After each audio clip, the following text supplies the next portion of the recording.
we are going to start with the performance domain, studying the PMBOK guide performance domain, particularly this PMBOK guide 7th edition, which they are still using to do the exam till June this year. So the guide is divided into different category, and the project management, according to it, is now monitored based on project management principles and also performance domain. Performance domain, so principle is what we looked at one point when we started then. Then the performance domain is basically the group of related activities that are crucial for the effective delivery of project outcome. So it's basically the work that will be done to deliver a project, basically. And the project performance domain are interactive, interrelated, and interdependent area of focus that work in unison to achieve the desired project outcomes. So while principle, the project management principle looks at the expected behavior and attitude towards the work, the performance domain has to do with the work itself, getting the job done. Okay, so we are quickly going to look at it. In fact, when I was studying it recently, I realized that it's a very, very rich content that one would really love to look at.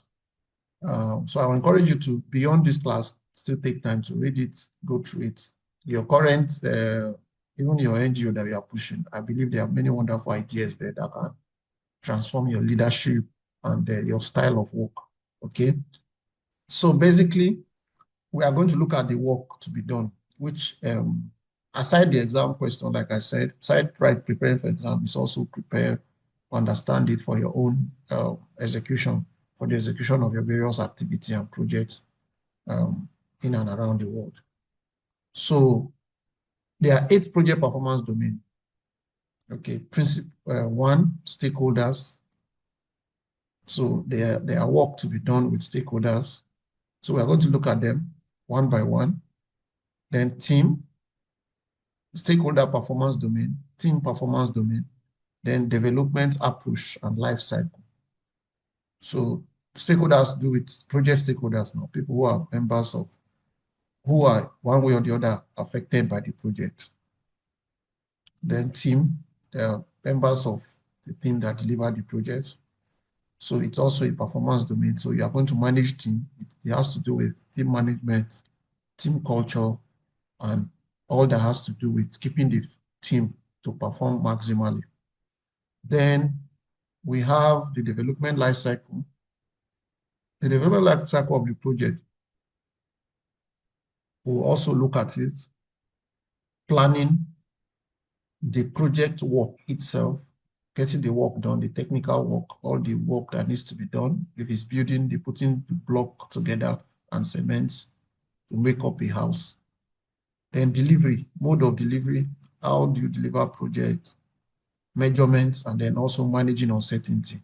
Managing uncertainty, which is, I would have preferred they put risk, but the current edition, they choose to call it uncertainty, managing uncertainty. So these are the 8 components. Hopefully we'll take 2 today. Hopefully next time we'll be able to take other performance domain, depending on how we go. So now, things to note about performance domain.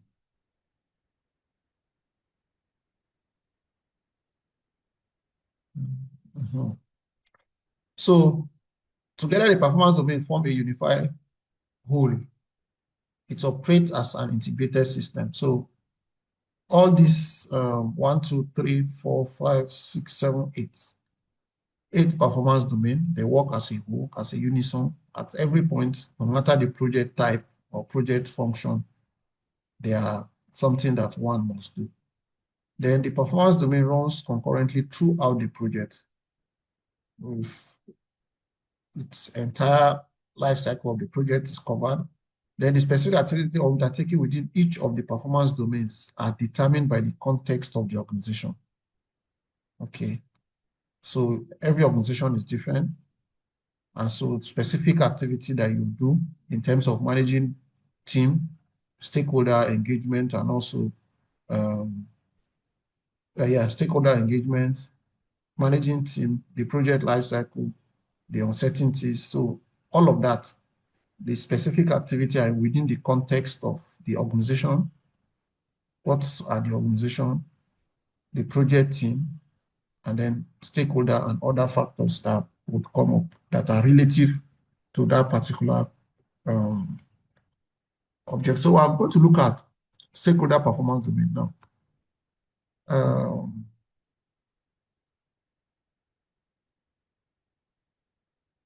okay, so in the stakeholder performance domain, if you do the work effectively, if you get the job done, basically it's a domain that addresses activity and functions associated with stakeholders. So if you execute it properly, the PMI expects that your projects would have a productive working relationship with stakeholders throughout the project. Is that okay? When it is delivered properly, you have a productive working relationship with your various stakeholders. Then stakeholder agreements with project objectives. So you will not be in quarreling and all of this with stakeholders in the work. Then stakeholders who are project beneficiaries are supportive and satisfied, while stakeholders who may oppose the project or its deliverables do not negatively impact project outcome. In fact, that's one of the major indicators of effective stakeholder management.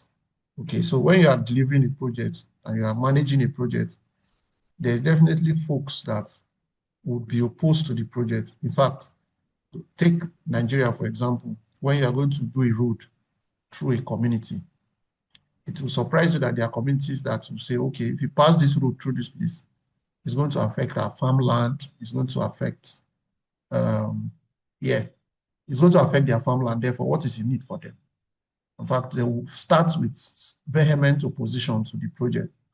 Now, it's now up to the project manager to be able to uh, allay their fears, help them to see that this project is for their good, and also for them to take ownership of the project so that at the end of the day, those who were against the project from the beginning, they will turn around to become uh, either supportive of the project or whatever they do will not negatively impact the outcome of the project.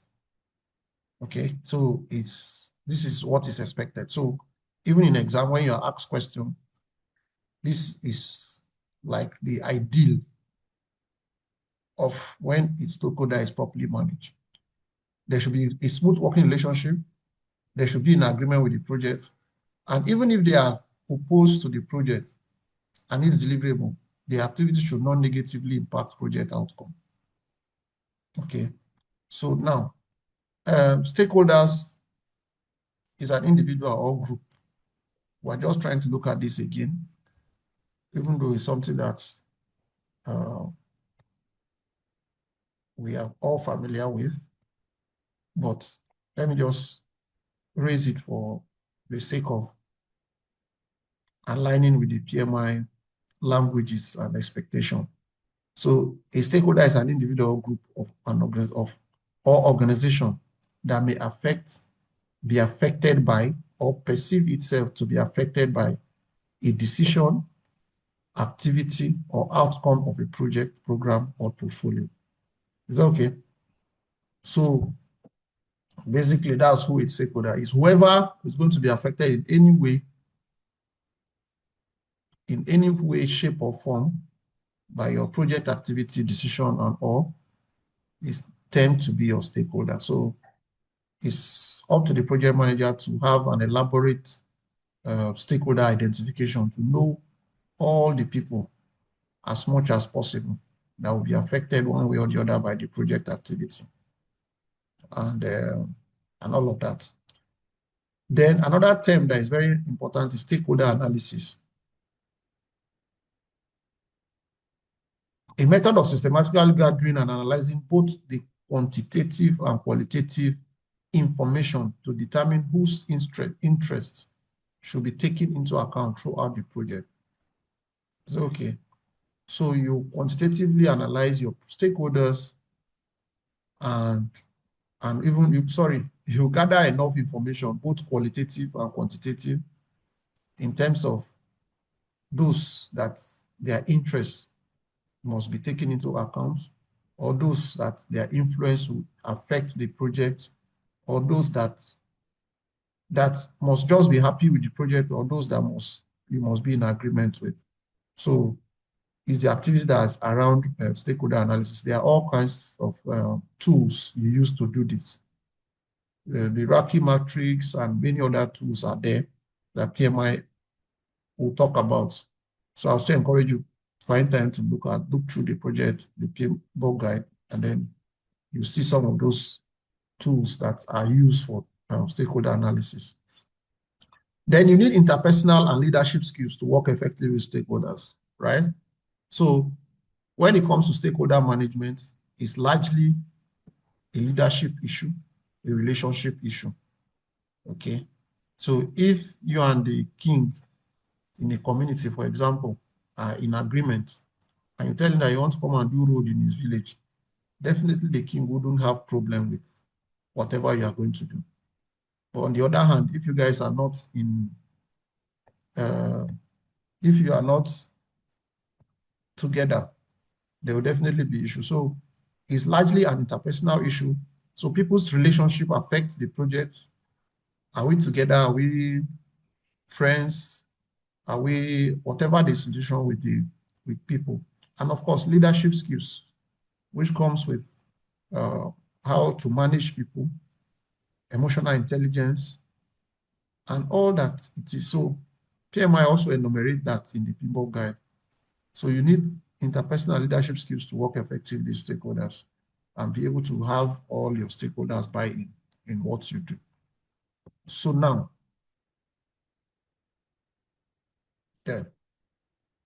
now let's look at stakeholder engagement. Okay. So stakeholder engagement include implementing strategies and actions to promote productive involvement of stakeholders, right? Stakeholder engagement activity starts before or when the project starts and continue throughout the project lifecycle.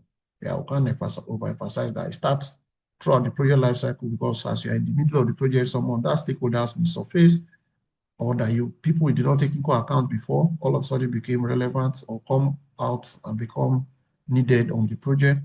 So we continue throughout the life cycle of the project. So now, stakeholder engagement, you are going to implement strategy and actions to promote productive involvement of stakeholders, right? So we are going to find out who our stakeholder is from your stakeholder analysis. Then you can implement strategy to ensure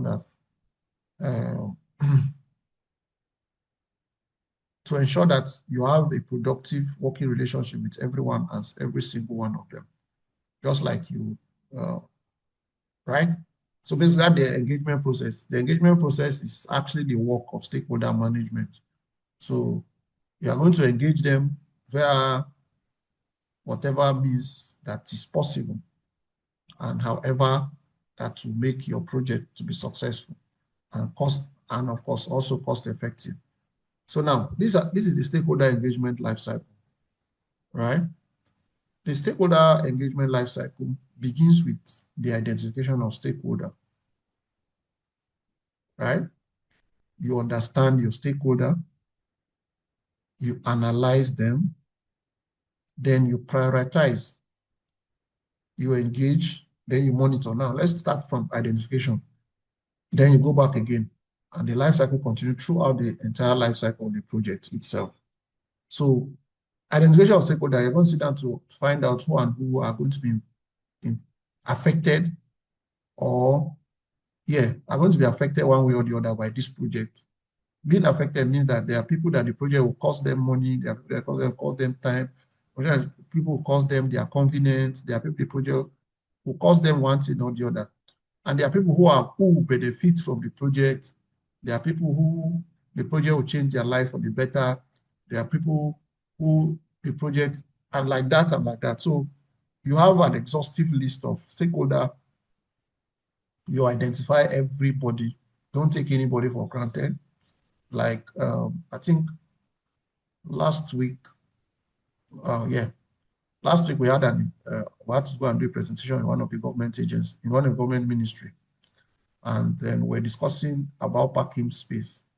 So the security who is supposed to lead us to park, um, we had to find a way to beg him to allow us park because since you are not staff of the organization, you are not allowed to park. And so after that, we just got talking that how do you manage folks like this? So even though the guy may be just a security or just a secretary in the office or just a security that you may look down on, not respect them, he can choose to waste your time, right?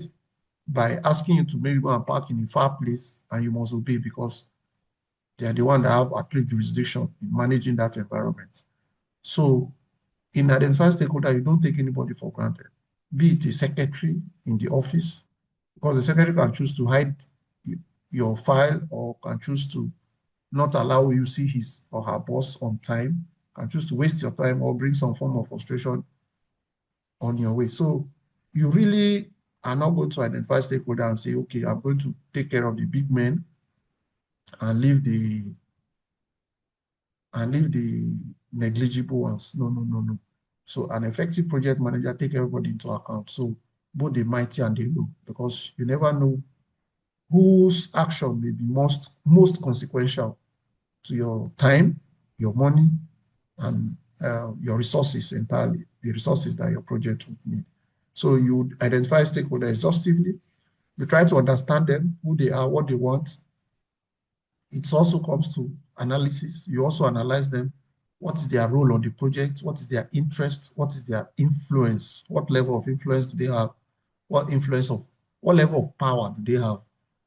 Right? There's something we call influence interest grid in PMP as well, in the PMBOK guide. That's is something that you can also look at as well. So you put people, analyze them and categorize them accordingly. It is from there that you are going to prioritize folks. You prioritize that, okay, this guy, we must make sure he gets certain information at a certain time of the day or a certain time of the month or a certain time of the year throughout the life cycle of the project. This one may not necessarily need this information, but when it comes to this is what the person should be taking into account. So you are going to prioritize your stakeholder, right? At this point, this is what should be done, this is what should not be done. So ability to prioritize your stakeholder also is one thing that you need or that is needful to ensure effective stakeholder engagement. So after you have prioritized them, you now begin the process of engagement, which is where I say it is really the work, right? But from identification to understanding to analysis and prioritization is very crucial. Even in PMP, we are going to write the exam, there are so many questions. I'm glad we have gone through some questions so you understand what the questions look like. Many scenarios that will come up that they will expect you to find out what was wrong or what should be corrected and all of that. So in engaging stakeholders, I'm going to find out how you're going to engage them. In this part, so I carefully took the communication aspect. Communication what is what you do most during stakeholder engagement, right? So we're going to look at communication briefly after this slide. So the stakeholder engagement itself has to do with how am I going to engage them? How am I going to talk with them? How am I going to keep them active or keep them interested in the project, right? How am I going to convert people who are opposed to the project to become supporter of the project? How am I going to, people who are overzealous over the project, how am I going to ensure that they minimize their zeal so that their zeal will not cause problem, right? So that also is important. And after you engage, you monitor. You monitor to see that whether your engagement is effective, whether your engagement is working. And if your engagement is working, you remember those indicators we talk about first, which are If your stakeholder engagement is working, it means that you have a good working relationship with your stakeholders. Even stakeholders who are opposed to the project did not do anything that will affect the outcome of the project. And yeah, what's the third one again? So basically, those are the major indicators that is working. And if it's not working, you have to recreate, you have to go through the process again, find out, do we need to identify someone else whom we have not identified before? Is there something we don't understand about the stakeholder? We need to prioritize them better, or we need to work on engaging them in a more productive way. So basically, this is the life cycle of that. Then, so now, like I said, in engaging stakeholder, I believe that one of the major work you'll be doing is communication. So we are looking at their formal and written communication. Sometimes you may take this for granted, but PMI may ask them in the exam. I've seen some questions that reflect them. So there are types of communication, both formal, informal, verbal, and written, right? So formal comes in form of presentations, project review, briefing, product demos, brainstorming. Then informal comes in form of conversations, ad hoc discussions, one-to-one personal conversation, discussion over meal, over when we are having lunch. Maybe we just choose to talk about a project. So now it's up to you to identify that, okay, in engaging stakeholders, they are the stakeholders that you just need to give them presentation, you need to brief them, you need to show them the product demo, you need to sit down and brainstorm with them, which are both verbal and formal, right? They are stakeholders that you engage for both verbal and formal. They are stakeholders that you engage verbal and informal. So you create atmosphere. That's why I see organizations will take some people for lunch, right? Not because they want to feed them, but because they want to create an atmosphere for conversation to happen, right? So that everything can go on, right? So as a project manager, you can't be averse to any option that can put your stakeholder in your train. Is that okay? So if it means going for lunch, if it means going for hangouts with friends and colleagues, you get that done. Is that okay? Then there are such cases. Now, there are cases where that requires written progress reports, uh, project documentation, document sharing, and business case elaborations, and business case sharing as well. So even in that case, you also provide it. That will also be written and formal. Then written and informal, for example, brief notes, emails, instant messages, social media, chat or WhatsApp, social media stuff, right? So both informal, if you already know the stakeholder people have been talking before, you even have their WhatsApp contact. You can just say, hey, how far now? We want to get this thing done. How can we go about it, right? That's an informal conversation, even though it's going to have positive impact on your project. So this categorization is something to take into cognizance, is something to take very important. So we have the types of communication, verbal, formal. Let's say they ask you now a question, for example, you you are on a project and suddenly there's someone on your contact whom you have had messages with in time past, and you are expected to talk with the person about something informally. What method are you going to use? Okay, they can put options like presentations, briefing, email, or instant messaging, conversation. Now it's up to you to decide which method works best in that context. So scenario will come to try your understanding, or presentation. Is it formal? Is what kind of, is what type of communication? Is it formal, verbal, formal, and informal? So just understand this table clearly. And there are other methods that are not written here, but discretionally, from experience, you're expected to know some of those things, right? Because we're already on the field. Yeah. So communication, let's quickly just look at communication methods, which include push, pull, and interactive communication. It's recently they started this interactive communication. So we have both push and pull. In pushing communication is a one-way traffic whereby you send an information to an individual or group, either a text message, an email, status report, voice notes, memos. So you just send to them via one-way communication. So you just push it out either to the person or to the individual. Sometimes they may not even confirm that they've received it. Is that okay? But push is like pushing something out there. On the other hand, pull is when stakeholders, you create a platform for stakeholders to go and get the information they need. In an organization, for example, we can have an intranet, the intranet that will help keep people that the platform. That's one thing that Microsoft is selling with the SharePoint.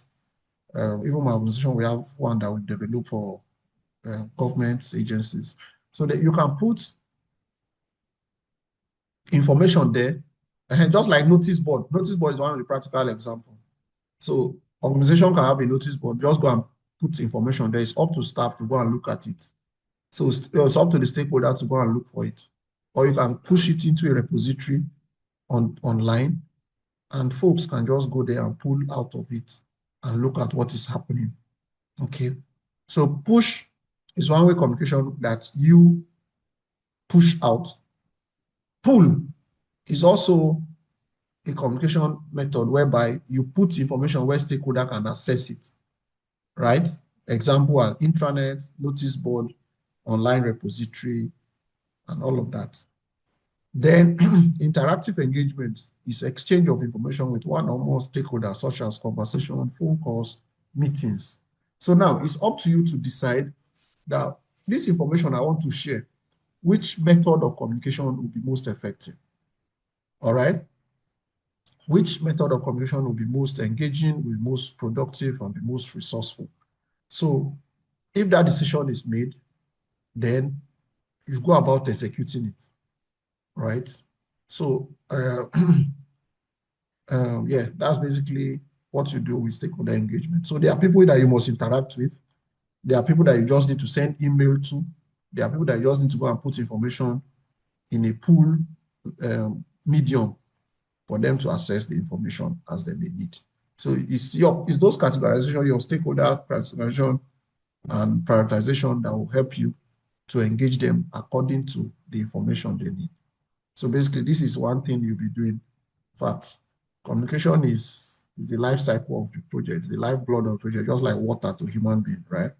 So you must communicate and communicate effectively and reach out to guys and let them know all that needs to be done, right? Okay, yeah. So we are now on team performance domain. Yes, sorry.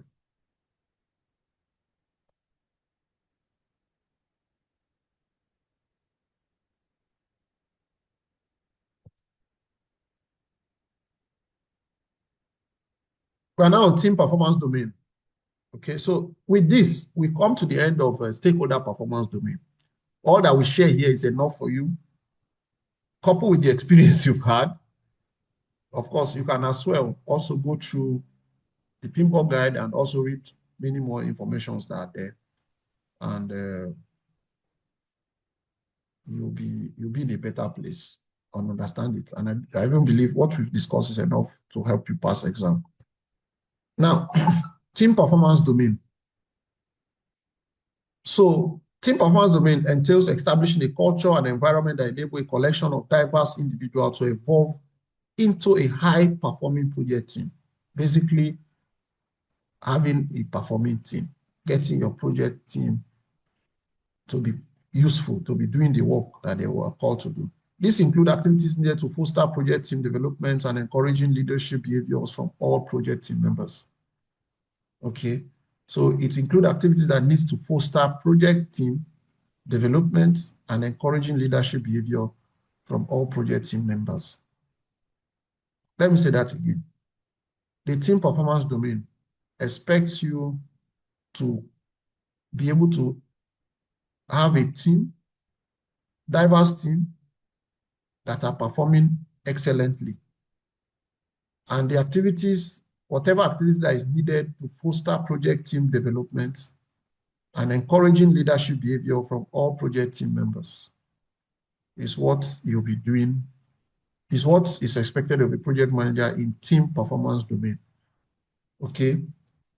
So now, if this activity is performed excellently, okay, if this activity is performed excellently, it's expected that because team performance domain addresses activity and function associated with people who are responsible for producing project deliverable. So it's just the business of managing your team effectively. If you do it well, your team members will have shared ownership. It will not be about, okay, it's their work, it's their project. No, it will be our project. They'll start using the words that our project, when we were on this, when we are doing this, right? Then you also have a high performing team. Your team become very, very productive and resourceful. Whatever that you give them to do, they'll do and deliver excellently within good time and as expected. Then applicable leadership and other interpersonal skills demonstrated by all team members. So all team members become leaders in their own right because why? They've developed interpersonal relationship skills that they can relate with one another greatly, excellently, and yeah, then they can relate with each other and also managing people from different culture and background, unlike them, among the team members. So this is what is expected. So when you have maybe a question or you realize that a team is not doing well, it then means that the team performance domain is not being performed well. When you have a team that everybody say that is their work, nobody takes ownership, nobody takes responsibility, it then means that the team is not being managed well, right? And when there's excessive conflict, that means that the interpersonal skills demonstrated by team members are not good enough. Is that okay? Let me hear your voice at least. Yeah, right here. Getting it so far. All right. All right, that's good. So now let's look at the relevant terms to this domain. One of the relevant terms to this domain is the project manager. Sorry, one of the relevant terms to know is that is a project manager, the person that the organization assigned to perform the project or responsible for achieving the project objectives is the project manager. Then there's always project management team. Okay. So nearly most projects have project management team. There may be project that will not have management team. Maybe it could be small, but largely there will be project management team comprising of experts in finance, experts in the technical area, experts in technology and various things. Okay, so there are members of a team who are directly involved in project management activity or the various leaders on the project. So they are the leaders that are directly involved with the project management. Sometimes they report to uh, the organization leadership. Sometimes they report to the project manager. So depending on the settings in the organization. Then project team, a set of individuals performing the work of the project to achieve its objectives. So people doing the work, that's the difference. Project team members are different from stakeholders. It's important to know that. Why? Project team are the people doing the work itself. But stakeholders are people that are affected by the work one way or the other. Okay, so project team are a set of individuals performing the work on the project to achieve the objectives. Now, project team management and leadership. So in managing your project,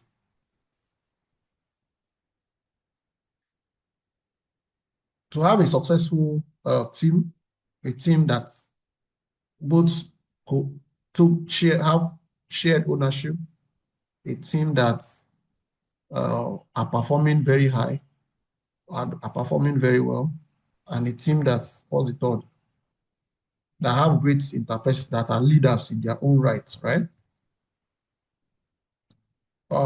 Project management and is about understanding the project you are managing and also the leadership responsibility. So project management entails applying knowledge, skills, tools, and technique for management activities as well as leadership activities. So in project management, you are going to deploy knowledge, tools, skills, and techniques for management activity as well as leadership. Then management activity focuses on the means of meeting project activity. Okay? Management activity focuses on the means of meeting project activity, such as having effective processes, planning, coordinating, measuring, and monitoring work, etc. Okay, so this management activity. On the other hand, leadership activity focus on people. Leadership include influencing, motivating, listening, enabling, and other activities having to do with the project team. So both are important in delivering a performing team. Is it okay? So both management activity and leadership activity. So management activity basically has to do with the workflow that has been set, the structures that have been put in place, the style, the organizational arrangements that has been put in place, and that enable effective processes, planning, coordinating, measuring, and monitoring of works. So in other words, the way you set up your team, the leaders, the supervisors, the supervisee, the planning process, the reporting process, the everything that you set up to get the work done. Then leadership has to do with people, how you are going to managing people. So you are going to influence people, you are going to motivate them, you are going to listen to them, and other things that enable them, and activities that you have to do to ensure that they bring out their best on the project. So a project manager is a leader. Okay, is a leader. So you are going to look at how you are going to boost the morale of your team members. So this is largely soft skills. It's not organizational or technical skill. It's largely soft skills of interpersonal. So like now, like as you are now, you know, you know how to get your team to get, you know how to get, let's say, innocent now. If you want to achieve something that is me that comes to your mind, you know how to get innocent to get it done, right? You know how to influence him, influence his decision to ensure that he delivers. On the other hand, but if you don't know that, how to get innocent out of his house to the office on Saturday, you know that you'll not get the job done. Is that okay? So basically, that is it. So it's largely a personal relationship, influence, the power to influence, the power to motivate, to listen, and of course, create an enabling environment for people to deliver on the set goals. So this is the two major activities we'll be performing: management activity and also leadership activity, in order to foster a high-performing team, a team that has shared ownership, and also a team with great interpersonal relationship. Another element there for this particular performance domain is the team culture. So you are going to set up a team culture. The project team culture may be established deliberately by developing project team norms, or informally through the behaviors and actions of its team members. So there are times that, okay, team can decide to come up with norms. These are the do's and don'ts on this project. This is what is expected. This is expected behavior. This is the time you are supposed to resume work. This is how to talk to your supervisor. This is how to relate with this person, and all of that. This is how to ask for this. This is how to go about this, right? Throughout the behaviors and actions of the team members, the team culture operates within the organization's culture, but reflects the project team individual ways of working and interacting. So the project manager will define team culture that works most effectively for his team members to ensure that they are able to deliver on what they've gathered to do. So basically that's for the performing, for this particular performing domain.